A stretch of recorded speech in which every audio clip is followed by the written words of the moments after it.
Hello, this is Lady Boulay, and I hope you're having a fabulous day. Thank you for your support. Thank you for subscribing to the channel. Thank you for your thumbs up, for your comments, and thank you for sharing the videos. Thank you for all you do to support the channel. And yes, we are commanded to love one another, whether we want to or not, or whether we agree with each other or not. And I want to thank you for making corrections when I make an obvious mistake or one that you recognize. I appreciate you correcting me because we're all on a journey of learning. And so I appreciate the corrections. Today I want to talk about a delicate subject. It is delicate because in the Black community, you can talk about some people and it doesn't matter what you say, but then you say something about somebody else, then all hell breaks loose. Like, how dare you say that about this saint? And the whole community jumps all over you. But some things really do need to be said. And this is one of them. When you're living in a glass house, you really should not throw stones, because if somebody throws one back at you in your glass house, it's liable to hurt you or somebody in that house. Now, this is what I'm talking about. The WNBA is 27 years old. The women of the WNBA have been struggling and toiling with that league for 27 years. It has taken all of the women that came before this year's freshman class, rookie class, whatever they call it.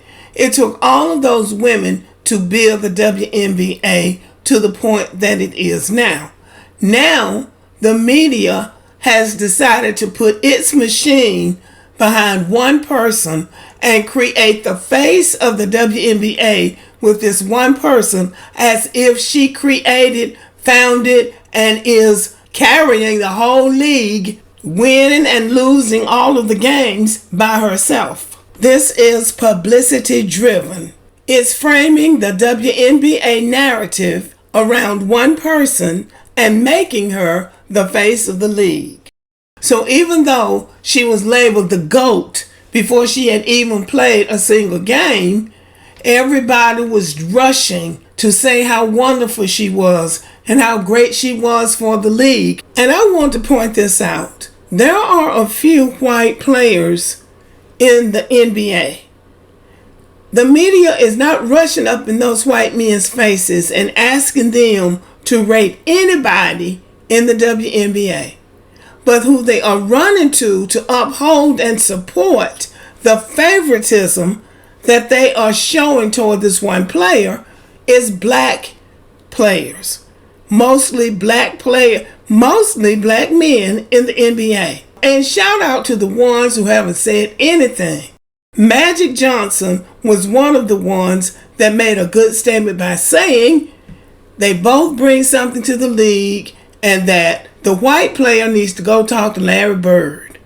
See? And then he was able to stay out of it, to step out of it. Even Michael Jordan hasn't said anything to my knowledge. And even Kevin Durant, he's a young player, and he managed to say the politically correct thing. And I say politically correct, I'm just going to say he said the racially correct thing. You're a black man. And those are mostly black women in the WNBA, and they are the ones who have been playing their hearts out for years. How dare you step on them like that, talking about this woman is the reason why the WNBA is doing this, and everybody ought to be grateful to her, and she's the reason, when this is nothing but a publicity stunt.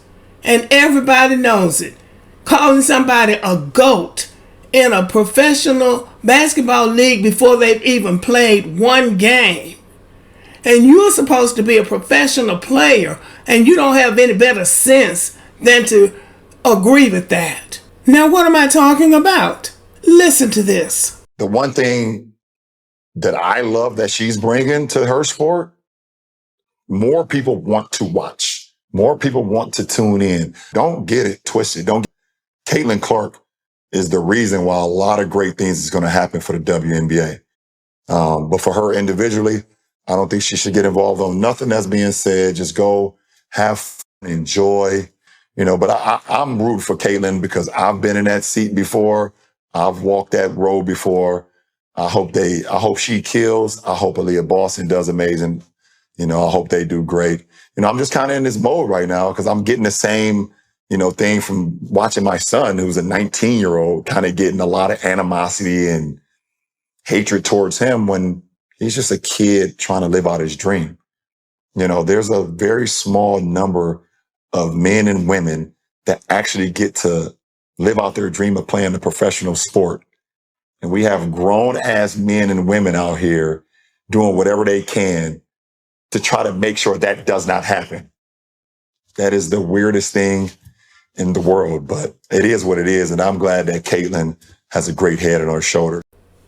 Okay, now who did he focus on? Okay, he focused on one player. She is not the only rookie that was drafted into the WNBA. And there were several black ones. They need encouragement too. They are somebody's children too. And for him to show favoritism towards a person who has known nothing but favoritism in her life, and not to say anything about the one who has been mocked and criticized and made into some kind of a ogre who has had to struggle and prove herself over and over again. Grown men on the internet, just like he's talking about grown ass people bothering his son, they're doing the same thing to Angel Reese. And so you would think that he would identify with her, but no, he's identifying with somebody who has all the help she needs. But on second thought, maybe his son and Caitlin Clark do have the most in common, because she's basking in favoritism and people are accusing his son of basking in nepotism. And Angel Reese has, I won't say she's been begging, but it seems like she has really been wanting Michael Jordan to come and watch her play. Now, he won't.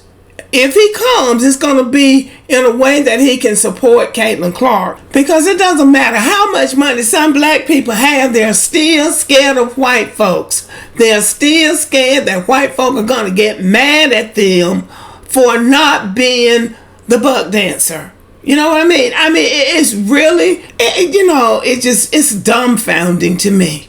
It's dumbfounding that they can't elevate her. They can't say the same things about Angel Reese. She clearly is a better basketball player. LeBron James's dream has been to have his son drafted into the NBA and they play ball together. Well, that dream has come almost true. His son has been drafted by the Lakers team, probably the last one that they drafted, but he got drafted. I don't begrudge that one bit. If a black man has enough clout to have his son drafted onto a professional basketball team, I think that's great. But the reality is, according to people who know these things, there were players who were much more qualified and much better athletes who should have been drafted than his son. So that is what you call nepotism. When somebody has enough power or enough clout to have someone in their family put into a position that they haven't earned or that they don't deserve, that's nepotism. So that's what people are saying about his son. He has gotten very upset about things that people have said about his son and has unfollowed some people and some organizations because they've said this is nepotism. So he doesn't want people to say that about his son. In the same way that he cares about his son, the mothers of those women in the WNBA care about their children too. They want their children to be supported too. They don't have the clout or influence that LeBron James has. So why wouldn't he encourage the black players? Why wouldn't he say, well, the WNBA should have always been giving these women attention. They should have always been letting them fly on chartered planes. They should have always been promoting them the way they are now. No, he can't say that. He got to single out one person. He hasn't said anything negative about the black women in the WNBA, but he loses by default because he hasn't said anything in support of the black women. But he's specifying his support to somebody who doesn't even need it. So I'm saying if you want people to support your child, then you should support other people's children. Most of the people that are talking about his son are white. Black people don't dare say anything because they'll be rolled up, down, and all around. You don't dare say anything about him. But if it was a black woman with her black daughter and she used some type of nepotism for her daughter, then they would be saying it wasn't fair. These very same men who are using what little intellect they have to support Caitlin Clark would be saying, he's not fair. He's not fair. She ought to have to earn it. She ought to have to earn it. These are the type of people we deal with in the black race. But they're not talking about Caitlin Clark. So that's all I'm saying. If you live in a glass house, don't throw no stones. If you want support for your child, then you should support other people's children. And I'm strictly speaking about race. Point out to me the time when a black woman and a white woman were in a competition, even if the black woman was clearly the better athlete or the better singer or whatever, and white people are going to come in on the side of the black woman instead of the side of the white woman. Point that out to me because I would love to know. Black women have to stand up for themselves. We have to stand up for each other because so often black men either won't say anything or they're going to ride on the white side. But anyway, y'all, let me know what you think about this video. Subscribe to the channel, give me a thumbs up, leave a comment, share the video, and as always, have a great day.